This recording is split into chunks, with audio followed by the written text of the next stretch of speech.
Salut à tous, on se retrouve pour une nouvelle vidéo pour la dernière journée de la Champions League. Désolé si cette vidéo sort un petit peu tard, j'ai mis pas mal de temps à la faire. Là, il va y avoir tous les matchs d'un coup, il n'y aura pas de vidéo comme j'avais l'habitude de le faire. Là, c'est une seule vidéo pour tous les matchs de Champions League, donc mardi et mercredi. N'hésitez pas à me suivre sur Maxime Prono, là j'ai eu le temps de faire des vidéos là cette semaine. Mais comme on l'a vu la semaine dernière, là j'avais pas le temps de faire beaucoup de vidéos, j'ai donné pas mal de pronos sur Snap. N'hésitez pas à me suivre et je vous rappelle également, si vous avez toujours pas BetClick, il y a une offre de 100 € en free bet après votre premier pari, donc qu'il soit perdant ou gagnant. Dans tous les cas, vous avez des free bets de crédité. Donc n'hésitez pas, si vous voulez vous inscrire, je vous mets le lien dans la description pour vous inscrire directement. Et après, si vous êtes fan de poker ou des choses comme ça, il y a d'autres offres sympas aussi. En tout cas, voilà, je vous mets le lien dans la description si vous voulez vous inscrire. Pour un petit bilan des pronos de la semaine dernière, très très bon bilan, réussite à plus que 80%. Donc c'est vraiment pas mal, on a fait un perfect ce week-end avec 3 combinés sur 3 qui sont passés, le nullet Dortmund et Manchester, Wolfsburg-Hoffenheim, les deux équipes marquent et Cagliari ne perd pas ou perd de 1 max, Cagliari menait 2-0 qui est revenu à 2-2, qui nous valide le combi, et ensuite la victoire de Mönchengladbach et du Real de Madrid qui passe aussi. Voilà, très bon week-end, très bonne semaine, et on va espérer bien commencer cette semaine aussi avec de la Champions League. Donc là pour cette vidéo, je vais passer poule par poule en analysant un petit peu les enjeux et les matchs. Et puis ensuite, je vous dirai quel match j'ai choisi de parier. Il n'y aura pas des paris sur tous les matchs, mais les matchs que je trouve les plus intéressants pour parier. Tout d'abord, le groupe A. Donc dans ce groupe, l'Atlético Madrid et Dortmund sont d'ores et déjà qualifiés. Monaco est éliminé de toute compétition européenne et Bruges sera en Europa League quoi qu'il arrive. Donc au niveau des enjeux, pour Bruges et Monaco, il n'y a plus rien à jouer. Et Dortmund et l'Atlético Madrid vont se battre pour la première place. C'est à peu près tout au niveau des enjeux. Donc dans ce match-là, moi je me concentre un peu plus sur le match entre Monaco et Dortmund. Monaco est donc déjà éliminé. Mais en championnat, ça commence à aller un poil mieux avec 2 victoires sur leurs 4 derniers matchs. Une petite victoire 1-0 à Caen et une victoire 2-0 à Amiens. Même si à Amiens, ce score n'est pas vraiment représentatif du match, parce que Amiens a plutôt dominé Monaco et Monaco a obtenu 2 penalties, ce qui leur a permis de remporter ce match. Et en dehors de ces 2 victoires, ils se sont inclinés 4-0 contre le PSG et 2-1 contre Montpellier. Donc bref, même avec ces 2 victoires, Monaco ça reste très faible, l'infirmerie est toujours extrêmement bien remplie. Donc pour Monaco c'est très compliqué. De l'autre côté, Dortmund ils survolent tout cette saison, invaincus en championnat, deuxième de leur poule en Champions League à cause d'une défaite à l'Atlético Madrid 2-0 et un petit nul contre Bruges assez surprenant lors de la dernière journée de Champions League 0-0. Donc Monaco, ils n'ont plus rien à espérer et ils vont certainement pas jouer à fond un match comme celui-là dans un stade qui va être quasiment vide comme souvent cette saison malheureusement. Et Dortmund va sûrement l'emporter en espérant peut-être une erreur de l'Atlético Madrid à Bruges pour potentiellement essayer de prendre la première place. Donc moi je vois la victoire de Dortmund sèche, sans rien dire d'autre. Donc cote à 1,72, plutôt une belle cote pour la victoire sèche de Dortmund au vu de la forme de Monaco et du fait que Dortmund puisse encore espérer prendre la première place. Donc moi je la tente, grosse confiance sur la victoire de Dortmund. Dans l'autre match, je vais pas faire de pari. Bruges, c'est une équipe qui est plutôt joueuse, même s'ils sont déjà qualifiés en Europa League et qu'il n'y a plus aucun risque pour eux, rien de spécial à jouer. Je pense qu'ils vont quand même vouloir faire le jeu devant leurs supporters face à une équipe de l'Atlético Madrid. Ça fait une très belle affiche. Une belle affiche pour Bruges qui va sûrement jouer un peu. L'Atlético Madrid en plus qui est souvent trop insuffisant dans son jeu à l'extérieur et qui lâche beaucoup de points. Seulement 3 victoires en 10 déplacements cette saison. Surtout dans cette poule où ils sont déjà qualifiés.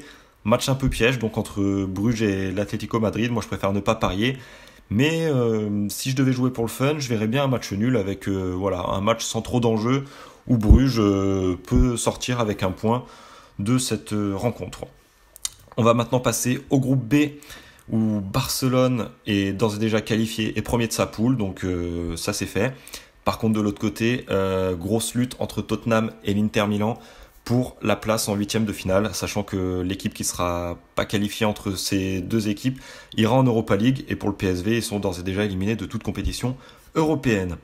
Donc dans cette poule, moi je vais me concentrer un peu plus sur le match entre l'Inter Milan et le PSV Eindhoven. Dernièrement, l'Inter il peine un peu ces dernières semaines, une seule victoire en 6 matchs, mais quand on analyse un peu mieux, donc on voit qu'ils ont pris un bon point contre le Barça, un but partout en Champions League. Ensuite, il y a eu une défaite 4-1 à Atalanta, grosse défaite.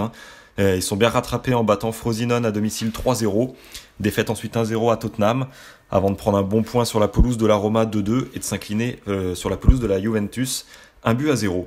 Donc là, on voit que même s'il n'y a eu qu'une seule victoire sur les 6 derniers matchs, ils ont réalisé quand même de très bonnes prestations, hein, contre le Barça avec un match nul, à Rome avec un match nul également, et même sur la pelouse de la Juventus où ils ont perdu 1-0, ils ont réalisé vraiment un bon match, avec une bonne première mi-temps, grosse intensité en début de match. Ils auraient d'ailleurs pu ouvrir le score, ce qui aurait changé un petit peu l'issue de ce match. Donc même si là, l'Inter, ils ont un peu de mal à l'extérieur, malgré de belles performances, faut pas oublier qu'ils sont très performants à domicile devant leurs supporters. 6 victoires et 1 nul lors de leurs 7 derniers matchs à domicile, sachant que le nul, c'était justement le match contre le Barça, un but partout. Donc face à un PSV qui est plutôt moyen, qui a absolument plus rien à espérer cette saison en Europe, l'Inter, ils vont tout donner pour arracher cette victoire et espérer que Tottenham ne gagne pas sur la pelouse de Barcelone pour se qualifier, et ils pourront compter sur leur public. Je pense que le stade va être en feu. Donc moi, je vois une victoire de l'Inter Milan sèche. Comme la cote est à 1,30, je vais combiner cette cote avec un match un petit peu plus tard, on verra ça.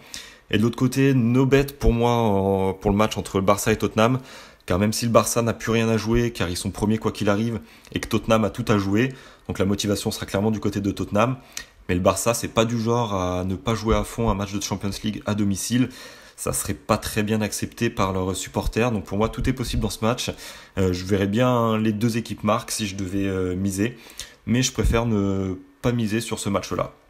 Donc on reviendra sur Inter PSV un peu plus tard dans un combiné. On passe au groupe C, le groupe du PSG, donc groupe extrêmement serré où tout peut se jouer encore, même si Naples a quasiment sa qualification d'assurée. Le PSG ne doit absolument pas perdre, car en cas d'une défaite sur la pelouse de Belgrade, si Liverpool venait à l'emporter contre Naples, le PSG serait éliminé. Donc bon, ça serait vraiment un retournement de situation assez exceptionnel de voir Paris s'incliner à Belgrade. Mais comme on l'a vu cette saison, Belgrade en Europe, ils surprennent beaucoup. Ils n'ont encaissé aucun but à domicile. 0-0 contre Naples, une victoire 2-0 contre Liverpool. Un match qui peut être piège pour Paris. Il faut faire très très attention dans ce déplacement. Paris qui va sûrement se déplacer en étant un petit peu prudent. Donc sans trop se découvrir, parce qu'encaisser un but, les premiers, ça serait se mettre en grosse difficulté. Parce que Belgrade, eux, ils sont motivés, clairement ils n'ont rien à perdre, ils ont tout à gagner, car en cas de victoire, et si Naples venait à l'emporter contre Liverpool, Belgrade serait qualifié en Europa.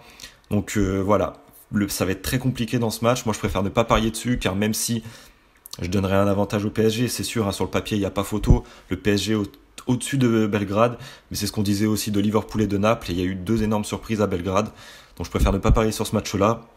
Et de l'autre côté, entre Liverpool et Naples, pareil, hein, il y a très très gros enjeu, pour moi il y a tout qui peut se passer. Liverpool doivent absolument gagner et espérer que Paris se rate à Belgrade pour se qualifier, donc clairement Liverpool va jouer à fond. Et de son côté, Naples n'a pas grand chose à perdre, hein. Un match nul leur suffit pour assurer leur qualification, une première place, ils seraient motivés aussi pour prendre la première place, et pour ça il faut une victoire pour s'assurer de la première place, donc Naples va aussi jouer le match à fond.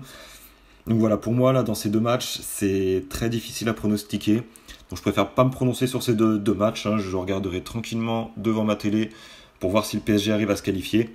Mais je préfère ne pas parier sur ces matchs. On passe maintenant au groupe D, avec Porto, Schalke, Galatasaray et Dortmund. Et Dortmund, n'importe quoi, pardon. Et le Lokomotiv Moscou. Donc lutte pour l'Europa League, hein, entre le Galatasaray et le Lokomotiv Moscou. Hein, 1 point d'écart entre ces 2 équipes. Et de l'autre côté, Porto déjà qualifié premier, quoi qu'il arrive. Et Schalke déjà qualifié également, qui n'a plus rien à jouer, hein, ils seront 2e, quoi qu'il arrive. Donc dans cette poule aussi, hein, très peu d'enjeux, à part pour le Galatasaray et le Lokomotiv Moscou. Galatasaray, petite option un petit peu sur eux, hein, qui vont être à domicile contre Porto. Donc à domicile, ils peuvent essayer de gagner ce match pour s'assurer la place en Europa League. En cas d'un match nul ou d'une défaite, ils devraient espérer une défaite ou un match nul du Lokomotiv Moscou à Schalke. Donc là aussi, voilà, comme Porto et Schalke n'ont plus grand chose à jouer, je sais pas trop dans quel état d'esprit ils vont venir pour cette dernière journée, et je sais pas du coup si le Galatasaray va avoir ses chances face à Porto, et si le Lokomotiv Moscou va pouvoir créer une surprise à Schalke. Donc dans ce groupe D, voilà, des matchs un peu trop indécis, pas trop d'enjeux, je préfère pas parier sur ces matchs-là. On passe maintenant au groupe E, Le Bayern et l'Ajax qui vont pouvoir se disputer la première place dans un choc qui va se passer à Amsterdam. L'Ajax qui accueille le Bayern. De l'autre côté, le Benfica qui sera en Europa League quoi qu'il arrive. Et Athènes, et bah voilà, que des défaites, 5 défaites, 12 buts encaissés, 2 buts marqués, éliminé de toute compétition européenne. Donc bon, le Benfica, je sais pas trop comment ils vont vouloir accueillir Athènes. Ils ont plus rien à jouer, qu'ils gagnent, qu'ils perdent, ça changera rien. Bon, ils sont devant leurs supporters, ils vont quand même essayer, je pense, de jouer ce match. Donc peut-être une victoire du Benfica ou un match nul s'ils jouent pas vraiment le match. Donc sur ce match-là, je préfère pas parier. Par contre, le match entre l'Ajax et le Bayern, ça c'est un match qui m'intéresse et c'est un match sur lequel je vais parier. L'Ajax, je les trouve vraiment impressionnants cette saison.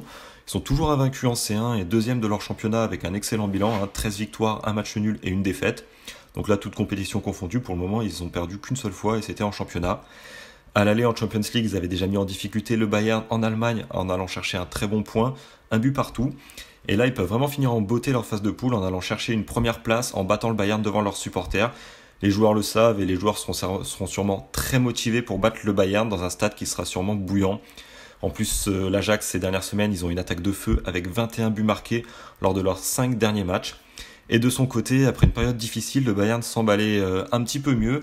Ils enchaînent un petit peu les victoires, et notamment là, avec 3 belles victoires consécutives, et une attaque qui semble vraiment retrouver de la forme, avec 10 buts marqués sur leurs 3 derniers matchs. Donc là, je pense qu'on va vraiment assister à une très belle rencontre, où on a deux équipes qui vont se disputer la première place. On devrait voir des buts. Bon, dans tous les cas, les deux équipes n'ont rien à perdre, elles seront qualifiées, et je pense qu'elles vont se découvrir pour essayer d'aller chercher cette première place. Donc moi, je vois bien les deux équipes marquent. La cote sera vers les 1,45. Et ça sera une cote que je vais combiner par la suite, un petit peu comme l'Inter tout à l'heure, donc on reviendra dessus un petit peu après. Ensuite, on passe au groupe F, le groupe de l'Olympique Lyonnais. Eh bien, Lyon, qui a tout à jouer dans cette poule, où ils se sont mis en difficulté à plusieurs reprises, en faisant un nul face au Shakhtar, 2 nuls face à Hoffenheim, où les 2 fois ils auraient pu gagner le match et s'éviter du stress en fin de saison. Avec de très gros matchs contre City. Et de l'autre côté, on a le Shakhtar qui, grâce à un bel exploit à Hoffenheim, peut encore espérer une qualification en 8e de finale en battant Lyon à domicile, puisqu'il y a 2 points d'écart. Ils sont obligés de gagner, Lyon ne doit absolument pas perdre. Et de l'autre côté, pour Hoffenheim, à part gagner à City et espérer une défaite du Shakhtar pour aller en Europa League, ça semble pas vraiment envisageable. Donc voilà, Manchester City-Hoffenheim, même si je vois une victoire de Manchester City, la cote est trop faible. Je sais pas dans quel état d'esprit Hoffenheim vont aller là-bas, s'ils vont vraiment essayer de jouer le tout pour le tout en espérant une défaite du Shakhtar. Donc je préfère pas parier sur ce match-là. Par contre, je vais me concentrer un peu plus sur le match entre le Shakhtar et l'OL. Le Shakhtar, donc, comme je l'ai dit, ils ont réussi une magnifique performance en s'imposant en Allemagne sur la pelouse d'Hoffenheim, 3-2. Et ils se donnent vraiment une chance de qualification pour les 8e. Mais par contre, ils sont obligés de gagner devant leurs supporters contre Lyon. En face, Lyon, c'est la définition parfaite de l'inconstance. On a vu après une magnifique prestation contre City, 2 buts partout. Ils ont réalisé 2 performances très médiocres, 2 buts partout à Lille où malgré une très bonne attaque, beaucoup d'occasions. Globalement, ils dominaient même le match, mais offensivement, il y a beaucoup trop d'occasions manquées, beaucoup trop de ratés, une défense qui est loin d'être sereine. Et on l'a de nouveau vu contre Rennes la semaine dernière, où il y a une grosse domination et à chaque fois ça pinaille devant le but, ça rate de très grosses occasions franches. Et donc ça amène une défaite 2-0 parce que derrière la défense elle suit pas. Mais bon, dans ce match en jeu, j'ose espérer que Lyon ils vont savoir se transcender comme ils savent le faire quand il y a des grosses affiches et éviter la défaite pour se hisser en 8e de finale. Quoi qu'il en soit, là on a 2 équipes qui vont jouer à fond pour se qualifier et vu les défenses, j'allais dire les défenses pétées, mais c'est un peu le cas, ils ont des défenses très très médiocres. 15 buts encaissés pour le Shakhtar, 10 buts encaissés pour Lyon en 5 matchs. Voilà, ça fait 3 buts encaissés par match pour le Shakhtar, 2 buts encaissés par match pour Lyon. C'est loin d'être suffisant pour une équipe en Europe pour espérer être performante. Pour l'instant, Lyon s'en sort bien, Shakhtar peut encore l'espérer, mais je pense que dans tous les cas, on aura pas mal de buts, comme sur tous les matchs qu'on a eu de Lyon ou du Shakhtar. Donc je vois les 2 équipes marquent. Et donc là, on va retrouver notre premier combiné avec l'Inter, dont je vous ai parlé tout à l'heure, victoire de l'Inter à 1,30. Et donc Shakhtar-Lyon, but pour les 2 équipes, côté à 1,35. Donc on voit la cote du but pour les 2 équipes est très faible. C'est plutôt normal, c'est 2 équipes qui marquent et qui encaissent beaucoup. Donc voilà, j'ai quand même une bonne confiance là sur ce combiné-là, ce qui nous fait une cote à 1,76. Et donc voilà, ça va être le premier combi. Il y a un autre combi qui arrive dans pas longtemps. Et on passe maintenant au groupe G. avec le Real Madrid, l'AS Rome, Viktoria Plzeň et le CSKA Moscou. Donc une première place qui peut plus trop être jouée par l'AS Rome, parce qu'il faudrait gagner avec une énorme différence de but sur la pelouse de Plzeň pour espérer prendre la première place au Real. Donc le Real qui est quasiment intouchable, déjà qualifié et sûr à aller à 99% de finir premier de sa poule. Et de l'autre côté, on a Plzeň et le CSKA Moscou à 4 points. Donc les deux équipes vont vraiment vouloir prendre une place en Europa League. Ceux qui ont l'avantage, c'est Plzeň, parce qu'ils vont être à domicile contre Rome, sachant que le CSKA a un déplacement au Real. Je ne les vois pas du tout aller s'imposer, ni faire un match nul. Donc on va tout d'abord partir sur le premier match, Plzeň contre Rome. De toute façon, je vais parier là sur les deux rencontres. Donc Plzeň qui accueille l'AS Rome. Plzeň, donc comme j'ai dit, peuvent encore espérer aller en Europa League. Pour cela, il leur suffit d'éviter la défaite. Un match nul leur suffirait. Parce que dans tous les cas, je pense que de l'autre côté, le CSKA va s'incliner en Espagne au Real. On en parlera un peu plus en détail ensuite. Mais en plus du fait que Plzeň, ils vont être très motivés pour gagner, même s'ils n'ont pas montré des choses exceptionnelles cette année en Europe, ce qu'il y a, c'est que Rome, ils n'ont plus rien à jouer et leurs performances en plus sont assez médiocres à l'extérieur cette saison. Seulement 3 victoires en 10 déplacements. Et là, dernièrement, ces dernières semaines, même à domicile, ils pinaillent un peu. Là, ils restent sur 4 matchs sans victoire. Défaite 1-0 à Udinese, donc comme je vous l'ai dit, à l'extérieur, c'est très moyen. Une défaite 2-0 contre le Real Madrid à domicile, qui leur coûte du coup la première place de cette poule. Un nul de but partout contre l'Inter à domicile, donc de nouveau tenu en échec. Et encore des points perdus en déplacement avec un match nul 2-2 sur la pelouse de Cagliari, alors qu'il menait 2-0 à la mi-temps. Donc là, Plzeň plutôt motivé à aller en Europa League face à une équipe qui viendra sans réelle motivation et assez médiocre ces dernières semaines. Plzeň, ils ont leur chance. Et voilà, je vais tenter un petit pari en semi-fun. Victoire du Viktoria Plzeň, remboursé 6 matchs nuls. Et ensuite, donc, on passe au match entre le Real Madrid et le CSKA. Donc le Real Madrid beaucoup mieux depuis le changement d'entraîneur. Ils ont repris les rênes de leur groupe de Champions League en écrasant Plzeň à l'extérieur 5-0. Et ensuite en battant Rome en Italie à l'extérieur également, donc 2-0. Depuis le changement de coach pour le Real, c'est 8 victoires en 9 matchs. Donc voilà, très très grosse forme, l'équipe va beaucoup mieux. En plus, ils vont vouloir se venger de leur défaite 1-0 en Russie où ils avaient complètement dominé le match. Et ils ont touché à plusieurs reprises les montants. Et en plus, on le sait, la Champions League, c'est la compétition fétiche du Real et de leurs supporters. Et ces derniers, ils accepteront pas un match d'Europe où, à domicile, le Real bâcle ce match sous prétexte qu'ils sont déjà qualifiés premiers de leur poule. Donc les supporters, eux, ils veulent une victoire. Et le Real, de toute façon, je pense qu'ils vont vouloir finir et s'imposer en beauté dans cette poule. Donc je vois une victoire du Real Madrid. Et ça, je vais le combiner avec l'Ajax dont je vous ai parlé tout à l'heure. Victoire du Real Madrid, coté à 1,17. Et Ajax-Bayern, but pour les deux équipes, coté à 1,42. Ce qui nous fait un combiné à 1,66. Et ça sera le deuxième combiné du coup de la semaine pour l'Europe, pour la Champions League. Et on passe maintenant au dernier groupe où là je vais parier sur les deux équipes, mais ça va aller très très vite. Groupe H, la Juve 12 points première, Manchester United 10 points. Clairement là il y a juste la première place qui se joue si Manchester gagne et que la Juve venait à faire de la merde en Suisse. Valence qui sera en Europa League quoi qu'il arrive et les Young Boys éliminés de toute compétition européenne. Donc pour les paris, ça va aller très vite. Valence cette année, c'est nul, c'est décevant. Manchester United, c'est assez moyen, ils déçoivent pas mal aussi, même si en Europe, ils s'en sont bien sortis. Mais on atteste le match aller, un triste 0-0 à Old Trafford, et là, ce match sans grands enjeux devrait être un peu pareil, même si United devrait essayer de l'emporter en espérant un faux pas de la Juve face aux Young Boys pour prendre la première place. Mais bon, j'y crois pas trop. Je pense qu'on devrait avoir un match un petit peu pété où United va être légèrement au-dessus. Donc moi je vais dire nul au Manchester United et moins de 4,5 buts, côté 1,52, voilà, je mets une mise un petit peu moyenne. Et de l'autre côté, les Young Boys contre la Juve. Bon, les Young Boys, ils se seront bien battus dans cette poule, mais ils finissent derniers de leur poule comme on l'attendait. Et la Juventus, voilà, c'est une grande équipe, ils sont forts, ils cassent tous ceux qui passent devant eux, sans pour autant mettre des grosses raclées aux équipes qui arrivent en face. C'est souvent des résultats propres, 1-0, 2-0, 2-1, 3-0. Ils maîtrisent leur match sans mettre énormément de buts, mais à chaque fois c'est des matchs maîtrisés avec 2-3 buts. Donc là je pense qu'ils devraient aller tranquillement s'imposer en Suisse et finir premier de leur poule sans problème. Donc je vois une victoire de la Juve avec moins de 4,5 buts dans le match. Cote à 1,50 aussi. Après si vous voulez vous pouvez mettre victoire de la Juve et moins de 3,5 buts. La cote sera vers les 1,80. Je pense aussi que ça devrait passer, mais voilà, pour mettre à l'abri, Juve et moins de 4,5 buts, pardon. Donc voilà, désolé pour cette vidéo très très longue par rapport à d'habitude. C'est 2 vidéos compilées en une, hein. Généralement je fais 2 vidéos de 10 minutes à peu près pour chaque journée de Champions League. Là il y a toute la Champions League d'un coup.